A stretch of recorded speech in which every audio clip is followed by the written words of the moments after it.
there you guys have it. 2 months of Interrail in Europe done, just like that. Hello everyone, I am Lewis, you are watching Lost in Travel, and welcome in here to my last destination. Welcome here to Italy. 62 days of continuous travel over in a heartbeat. Whether you've been with me since day one or just joined the journey in Slovenia, thank you. Thank you for being part of this incredible 2-month Interrail adventure across Europe. Tonight, we reach our final station. Originally, my final stop was meant to be Zagreb, basking the last rays of summer in Croatia. But after a flight cancellation, I was left scrambling for a direct, affordable flight back to Scotland in time for graduation. Hours spent scouring Skyscanner led us back to a country that has held a special place in my heart, Italy. With the journey from Ljubljana to Pisa covering quite a distance, I decided to break it up, allowing for one last round of sightseeing and Aperol Spritz drinking. First we hopped on a Flixbus across the border, with a quick stop looking over to Venice, then on to the mesmerising town of Padua.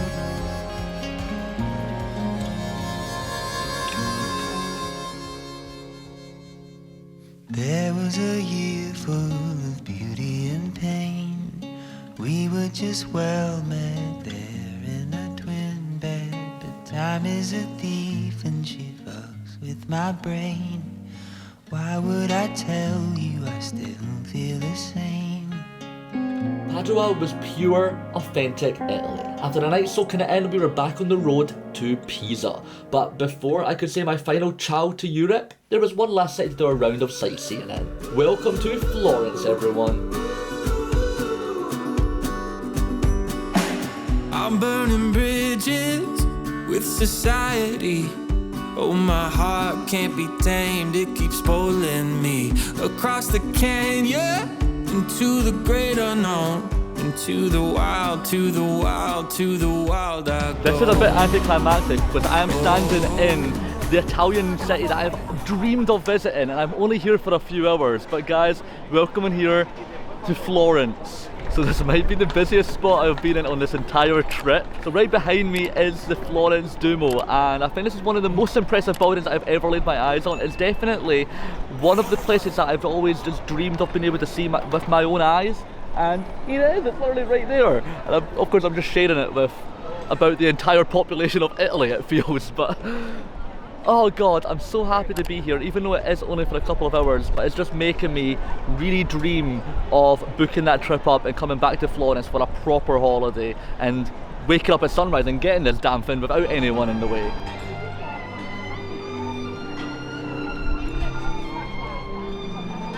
Also guys, considering this is the last vlog of the series, can I talk about my confidence growing? In 28 episodes, if you want to be a vlogger, just go interrailing. I was sometimes a bit camera shy of talking in front of the masses, and now here I am, just vlogging in front of everyone at the Florence Duomo. Not even giving a damn about what people think. I can tell them to subscribe to Lost in Travel, yeah. And oh my god, this is so busy. But it's amazing feeling just to be able to say I've seen this, and I'll get back to it later. There's people right at the top of it over there, and I don't know how is there enough room up there for like hundreds of folk. Also, while I'm here, I have to mention that I have actually been at the top of that. I climbed up to the top, and then I jumped off into a haystack. Whenever I come to these Italian towns, I always just think of one of the best games that has ever been made, Assassin's Creed 2, and this was one of my favourite locations in that game. And now I've just got to remember, I'm not Ezio Auditore, I can't just climb up. I am Lewis Brzezinski, a regular guy vlogging in one of the busiest places he's ever been. So if I jump up there, well, firstly, I probably won't be able to climb a single bit off the wall, and then secondly, I think I'd probably get the fear of jumping into a haystack, and then thirdly, I don't think a haystack would be able to save me. I think I would crash and burn. So let's not attempt that, let's leave that for the video games, but it does feel like I'm back in my 2007 days of playing Assassin's Creed 2. Also, are you excited for the next one? That's probably out by the time this comes out, so I don't know why I'm mentioning that. But I'm so excited for it. So this is the queue for the Duomo. So as I always say whenever I come back to this spectacular country, when in Italy, you eat pizza, you eat pasta, you drink Aperol Spritz, and most of all, you eat lots of sorbet, and oh god, it's nice to be back. I think I might have another one today because 2 scoops is just not enough. There's just something about Italy, and I know I say it every single time, but there's just something about the architecture here that is just, like, this is why I fell in love with travel in the first place. I fell in love with travel on my first trip to Milan and Venice, and ever since then I've been here 7 times since then. Like, this is it sparked my love, my passion for this, and it's always just nice to be back in Italy, even though this is now a new town, but they've got the same vibe, and it's just, I just love Italy so damn much, man. And this Duomo, I think it might be my #1 favourite cathedral on the whole trip, and maybe even overall. Like, I think Milan Duomo was probably my favourite, but after seeing this one, no, I think I change it. It's just the pattern in the architecture on the walls. Like, this place is just surreal, man. But anyway, my time is almost up in Florence, so I guess we have to start moving on.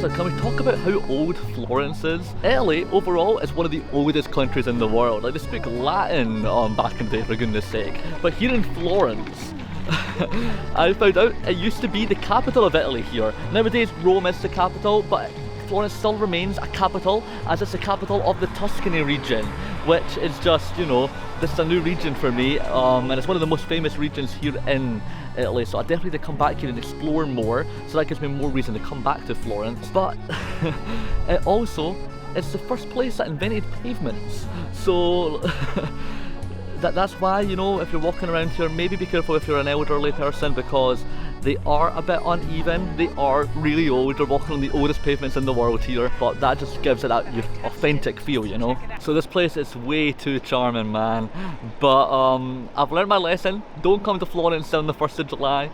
It is so packed. This might be one of the busiest cities I've been in on this entire trip, and sometimes you can lose it slightly, but like, not like the rest of the places I've been where you can literally get alleyways to yourself. Some of these places you're shoulder to shoulder with people. So I think I know when I come back to Florence, I will choose a quieter season to come, and I'll just explore all the alleyways. I'll go up to the Duomo, which I can already now just see because it's so huge, and I'll explore that to my heart's content, with hopefully not much people in the way. That'll be sweet. But guys, that is it. That is Florence. Now I'm going to be going on my final train on this Interrailing trip, because I'm heading to Pisa to get to the airport and start making my way back home. And now I'm going to my last ever city on this trip. I don't even know how many I've been to at this point. I've been to so many. All the days are just blending into one. So we have made it, guys. 2 long months of traveling by train around Europe. 2 long months of dragging my suitcase into hostel after hostel after hostel. 2 long months of capturing some of Europe's most amazing places. I'm now here at my last destination. Welcome on here, everyone, to Pisa.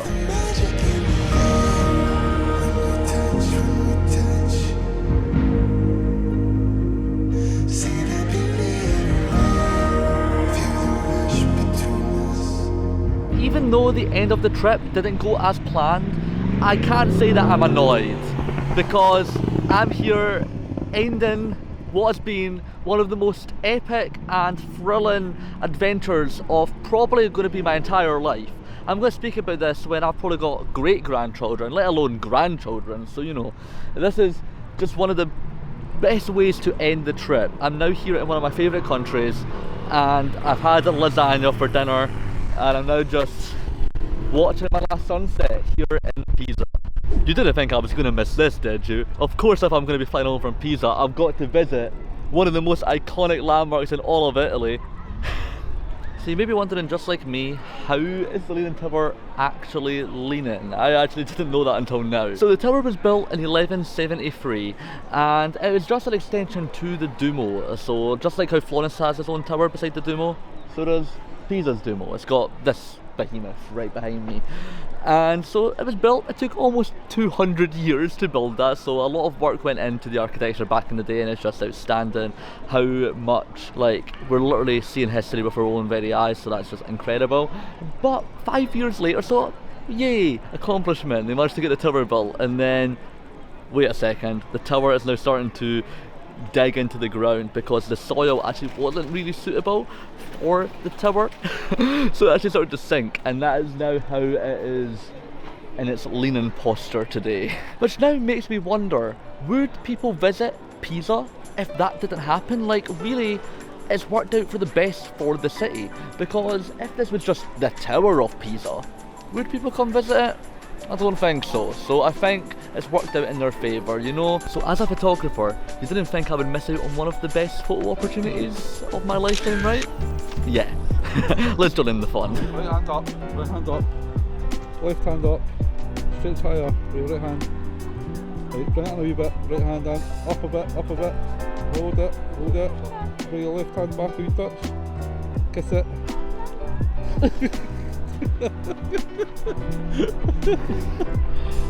That one. Get right hand away up there. Right, left hand up, back a bit, stay back. Right, get your hands up, look at it, up high. Oh no, that's it, that's scary, whoa, right, next one. Oh, I got caught to the pole there.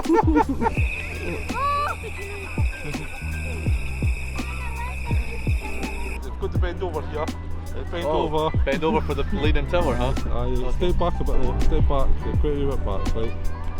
And then, Like, put your right hand to the side, yeah, and put your left hand right at the back, yeah. oh, left and right, so. Okay. Oh, for now I always get confused when we get to this point. Okay. Right, left hand at the back, yeah. Left hand at the back. And then, That's not too bad, that actually. Oh, There's I'm no so bad. sore on my That's back. it. Perfect.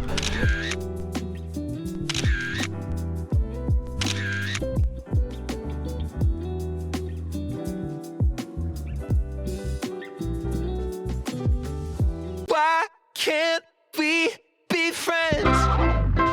If it's so much easier